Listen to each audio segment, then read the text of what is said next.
So let's talk about weed management in cool season grasses now, and I primarily want to talk about tall fescue here because tall fescue is by far the largest acreage of turf grass that we have in North Carolina, primarily is because it's used in lawns in a lot of the metropolitan areas. Now that's switching to some degree with warm season grasses in like Raleigh and Charlotte and in the bigger places, but it's still when you get Raleigh west, it's still the primary turf grass species in lawns.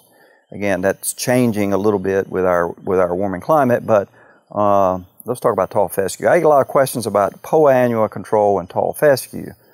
And it is a dilemma. That's a difficult one because you can use things like, say, prodiamine in tall fescue in early September. We may be past that window now, but you can use it in early September, and it's quite good on Poa annua. The problem with that is that it prevents you from interseeding tall fescue, which we do a lot of here in North Carolina. But if you're not going to interseed or overseed, whichever you want to call it, that's a valuable option for you. If you are going to seed, your options become very limited. And remember, with Poa annua now, we're talking about a weed that germinates, just like all winter annuals, it germinates in the fall, but it flowers in the spring. So it's really not a problem in the fall, particularly in tall fescue. It's a problem in the spring. But we have to manage it now. So if you're going to seed, you're really limited, but one of the options we have is ProGrass.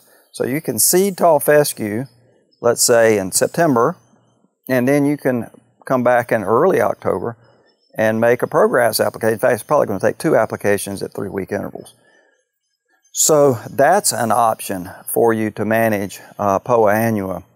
When we get over into the spring and Poa is flowering, and that's when a lot of questions come in April and May, it's too late to do anything because the plant is mature, it's seeding, and so oftentimes when we get to that point, the only thing you can do is do nothing, or perhaps just make sure you keep it mowed, because mowing will stress Poa and it'll cause the heat to the rising temperatures in the spring and summer to help the Poa check out.